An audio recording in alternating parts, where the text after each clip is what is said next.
நாராயணா அகில குரு பகவன் நமஸ்தே. சர்வத்ர கோவிந்த நாம சங்கீர்த்தனம். கோவிந்தா கோவிந்தா. ஸ்ரீமன் நாராயணீயம் 94வது தசகம். உண்மை அறிவும் தத்துவ ஞானமும் பக்தியும். மெய்ப்பொருள் அறிவோம். குருவாயூரப்பா, எந்த ஒரு பயனையும் விரும்பாது, அதாவது கைமாறு கருதாது, பற்றற்ற நிலையிலே தனது கர்மங்களை ஆற்றுவதால் மனம் பரிசுத்தமடைகிறது.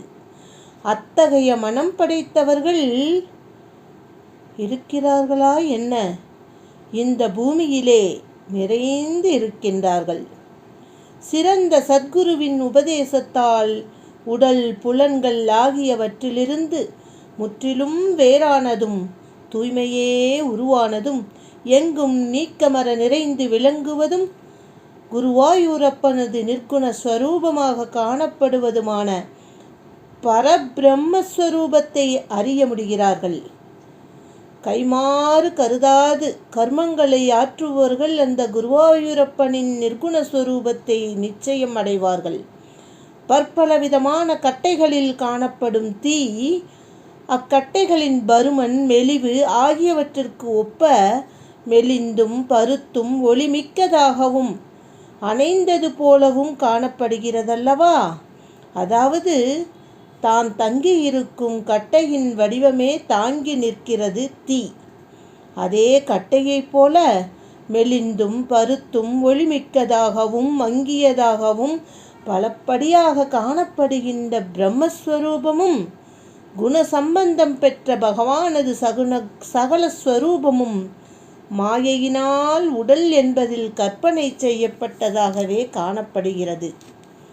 ஆச்சாரியன், அதாவது குரு எனும் கீழ் அரணிக்கட்டையுடன் சிஷ்யன் எனும் மேல் அரணிக்கட்டை சேர்ந்து உராய்வதால், குரு என்கின்ற அரணிக்கட்டையும் சிஷ்யன் என்கின்ற அரணிக்கட்டையும் சேர்ந்து உராய்வதால் மிகவும் தெளிந்த ஞானமான அக்னி தோன்றுகிறது. அந்த அறிவுமயமான அக்னியால் கர்மங்களின் கூட்டம், அதனுடைய வாசனைகள், அதனால் ஆக்கப்பட்ட உடல், உலகம் என்கின்ற அஞ்ஞானமயமான காடு முழுவதும் எரிந்து சாம்பலாகி இல்லாமற் போகவே, அதாவது அஞ்ஞானம் முற்றிலுமாக அழிந்து போகவே, மேலும் எரிப்பதற்கு பொருள் ஏதுமின்றி அந்த ஞானமான அக்னி தனக்குத்தானே ஓய்ந்து விடுகிறது. அப்பொழுது விளங்கும் நிலையே பகவான் குருவாயூரப்பன் விளங்கி நிற்கும் நிலை. அதாவது அனைத்தையும் ஒளிந்து தனித்து நிற்கும் நிலையே சச்சிதானந்த உருவாக விளங்கும் நிலை. இவ்வாறு எல்லா துன்பங்களும் நீங்குவதற்கு பகவான் குருவாயூரப்பனை சரணடைவதைத் தவிர வேறு உபாயம் இல்லவே இல்லை. ஆயுர்வேதத்தில் கூறிய மருந்து முதலியவைகளோ ராஜநீதியில் கூறப்பட்ட உடன்படிக்கை செய்து கொள்ளுதல், சந்தி, போர் தொடுத்தல், விக்கிரகம் முதலிய செல்வம் திரட்டும் 6 உபாயங்களோ தர்மசாஸ்திரங்களில் கூறப்பட்ட வேள்வி செய்தல், செய்வித்தல், வேதமோதுதல், ஓதுவித்தல், தானமளித்தல், தானத்தை பெறுதல் முதலிய 6 தொழில்களே.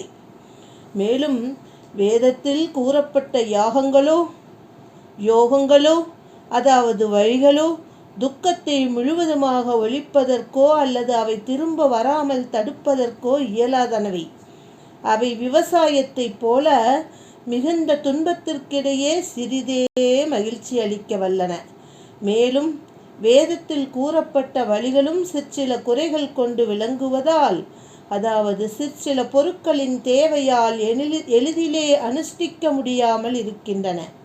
அவ்வாறு அவற்றை பெரும் முயற்சியோடு செய்து அவற்றால் கிடைக்கக்கூடிய பயனான ஸ்வர்க்கம் முதலிய புண்ணிய உலகை அடைந்தவர்களும் கூட மதம் கொண்டவர்களாக தங்களை மறந்து அந்த புண்ணிய பயன் முற்றிலும் தீர்ந்த பின் கீழே பூமியில் திரும்பவும் பிறவி பெற்று முடிவற்ற பற்பல இன்னல்களை அடைகின்றன. உந்திக்கமலத்தோனே, தங்களுடைய உலகமான குருவாயூரப்பனே தங்களுடைய உலகமான ஸ்ரீ வைகுண்டத்தை தவிர பயமற்றதான வேறு உலகம் எங்கு உள்ளது? ஏனெனில் 2 பரார்த்த கால நீண்ட ஆயுளின் முடிவிலே அழிவெய்தும் சத்தியலோகத்திலே உள்ள அந்த பிரம்மதேவரும் கூட அவர் காலரூபி அல்லவா? அவர் கூட குருவாயூரப்பனிடம் கொண்ட பயத்தினால் சுகமாக கவலையின்றி வசிக்கவில்லையாம். இது இவ்வாறு இருக்க, அதர்மங்களை செய்து அதன் வழியில் பற்பல பாவங்களை உடைய நரகத்திலே வசிக்கும் சம்சாரிகளின் நிலையை பற்றி என்ன கூறுவது? வரமளிக்கும் தயாநிதியே, ஏழை பங்காளனே, கருணை கடலே, எனது கர்மத்தலைகளை களைத்தெறிந்து அருள் புரிய வேண்டுகிறேன்.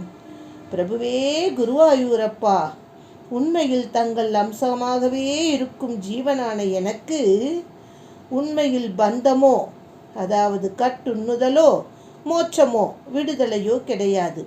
ஆனால் பகவானுடைய மாயையால் பந்தமும் ஞானத்தால் மோட்சமும் ஏற்படுகின்றன. இவை காணும் கனவையும் விழிப்பையும் ஒக்கும். உலகியலில் கட்டுண்டவனிடத்திலும் அதிலிருந்து விடுபட்ட ஜீவன் முக்தனிடத்திலும் உள்ள வேற்றுமை இவ்வளவுதான். அதாவது உலகியலில் கட்டுண்ட ஒருவன் உடலாகிற மரத்தில் இருந்து கொண்டு விசய சுகங்களாகிய புலர்நுகர் பொருட்களாகிய பழங்களின் சாற்றை, புண்ணிய பாவங்களை அனுபவிக்கிறான். மற்றொருவனோ அவ்வாறு அனுபவிப்பதில்லை. அதாவது ஜீவன் முக்தனாக துக்கமற்றவனாக விளங்குகிறான், விசய சுகங்களை அனுபவிப்பதில்லை. முதல்வன் ஜீவாத்மா என்றால் மற்றவனோ பரமாத்மாவான ஈஸ்வரனே. ஜீவன் முக்தனின் நிலை இவ்வாறானது என்று சொல்வதால் மட்டும் என்ன பயன்? மன தூய்மையற்றவனுக்கு அந்நிலை வெகு தொலைவில் உள்ளது என்பதே உலகறிந்ததே. மனத்தையும் எளிதில் தூய்மையாக்குவது பக்தியை தவிர வேறொன்றுமில்லை. ஆகையால் விஷ்ணுவான குருவாயூரப்பா, உடல் பொருள் ஆவி ஆகியவை அனைத்தையும் பகவானிடம் அர்ப்பணம் செய்வதான திடமான பக்தியையே நீங்கள் எனக்கு அருள வேண்டும். அந்த திடமான பக்திக்காகவே நான் காத்திருக்கின்றேன். அந்த பக்தியின் பெருமையால் விரைவிலேயே சத்குருவின் உபதேசத்தை பெற்று அதன் மூலம் ஞான விழிப்பு உண்டாகி நான் பகவானை போன்ற திருவுருவை அடைதலான சாரூபிய முக்தியை அடைகிறேன் என்று நாராயண பட்டத்திரி நமக்கு ஞான விழிப்பை உண்டாக்கி விட்டு சென்றிருக்கின்றார்.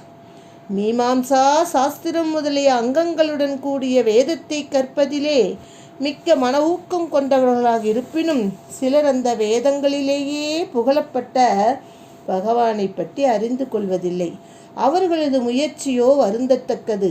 நிலையான இன்பத்தை வீடு பெற்று அளிக்கவல்ல பக்தியை விடுத்த வீணான சொற்களையே அவர்கள் இத்தனை காலமாக சுமந்து வந்திருக்கிறார்கள்.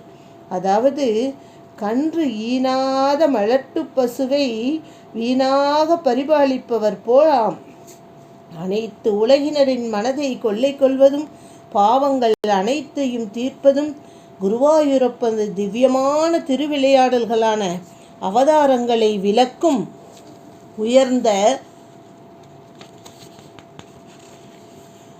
சரித்திரங்களையும் சச்சிதானந்தமயமான பகவானது ஸ்வரூபத்தையும் விளக்குவதுமான சொற்களை கூறாத வாக்கை நான் வீணில் சுமக்காமல் இருக்குமாறு அருள் புரிவீராக என்று அகில குரு நாராயண பட்டத்திரி இந்த அகிலத்திற்காக, அகிலத்தில் வாழும் நம் போன்ற பக்தர்களுக்காக பகவான் குருவாயூரப்பனிடம் வேண்டிக் கொண்டிருக்கின்றார். எங்கும் நீக்கமர நிறைந்து விளங்கும் குருவாயூரப்பா, தங்கள் ஸ்வரூபம்தான் என்ன, மகிமைதான் என்ன, தர்மம்தான் என்ன என்ற எதையுமே நான் அறிய மாட்டேன். சிசுபாலனின் பகைவனே, அப்படி இருப்பினும் நான் வேறொன்றையும் மனத்தில் கொள்ளாமல் குருவாயூரப்பனை தியானிப்பதையே விரும்புகின்றேன். பகவானுடைய அச்சாமூர்த்திகளையும் பகவானது திருவடிகளில் பக்தி செய்யும் பக்தர்களின் கூட்டங்களையும் தரிசனம் செய்தல், அவர்களோடு கூடியிருந்து அவர்களை ஸ்பரிசித்தல், அவர்களோடு சேர்ந்து பகவான் குருவாயூரப்பனை பூஜித்தல், வணங்குதல், துதித்தல், குணங்களையும் லீலைகளையும் கீர்த்தனம் செய்தல் ஆகியவற்றில் எனது ஆவல் மேன்மேலும் வளரட்டும். தேவதேவனே, குருவாயூரப்பனே, எனக்கு எந்தெந்த பொருட்கள் எல்லாம் கிடைக்கின்றனவோ அவை அனைத்தையும் தங்களுக்கே அர்ப்பணம் செய்யப்பட்டதாக ஆகட்டும். சர்வம் கிருஷ்ணார்ப்பணம். நான் தங்களது அடிமை. பகவானது ஆலயத்தை பெருக்கி சுத்தம் செய்தல் முதலிய பணிகளை வஞ்சனையின்றி செய்ய எனக்கு வாய்ப்பு கிட்ட அருள் புரிய வேண்டும். சூரியன், அக்னி, அந்தணன், பசு, ஹிருதயாகாசம் அதாவது இதய கமலம் முதலிய இடங்களில் 4 திருக்கரங்களோடு விளங்கும் பகவானே எப்பொழுதுமே வழிபடுகிறேன். குருவாயூரப்பனுடைய அன்பு காதலால் கசிந்து வரும் பக்தி யோகம் இடையராது எனது உள்ளத்தில் பெருகி வளரட்டும் என்று நாராயண பட்டத்திரி அப்பன் குருவாயூரப்பனின் ஆனந்த லீலைகளை எடுத்து கூறுகின்றார். தானமளித்தல், வேள்வி செய்தல், விரதங்கள் அனுஷ்டித்தல், தினமும் ஆற்ற வேண்டிய கடமைகளை வலுவாது செய்ய வேண்டும். உலகமனைத்தும் நலமுடன் வாழ வேண்டும் என்று நினைந்து தவம் இயற்றல், சாங்கிய யோகம் முதலியவற்றால் அடைதற்கரிய ஆனந்தமே வடிவான பகவானிடம் ஒன்றுபடுதலை, ஐக்கியத்தை இரண்டர கலத்தலை பெரும் புண்ணியம் செய்த கோபியர்கள் பகவானிடம் கொண்ட பிரேமையால் காதலுறவாலேயே அடைந்தனரன்றோ? தங்களிடம் உத்தவர் போன்று பக்தி செய்வோர் எவ்வளவோ பேர் இருப்பினும் அவர்கள் அனைவரின் பக்தியிலும் இந்த கோபியர்களின் பக்தியே பெரிதும் உயர்ந்ததாக தாங்கள் கருதுகிறீர்கள். ஆகையால் ஸ்ரீகிருஷ்ணனான குருவாயூரப்பா, அப்படிப்பட்ட பக்தியையே எனக்கு உறுதியாக இருக்கச் செய்யுங்கள், எனது நோய்களையும் போக்கி அருளுங்கள் என்று நாராயண பட்டத்ரி மனம் கசிந்து உருக நம்முடைய குருவாயூரப்பனை நித்தம் நித்தம் வணங்கி நமக்கும் எப்படி வணங்க வேண்டும், எப்படி பக்தி செய்ய வேண்டும் என்ற வழிகாட்டலையும் கொடுத்து இந்த அற்புதமான தசகத்தை இனிதே முடிக்கின்றார். ராதே கிருஷ்ணா.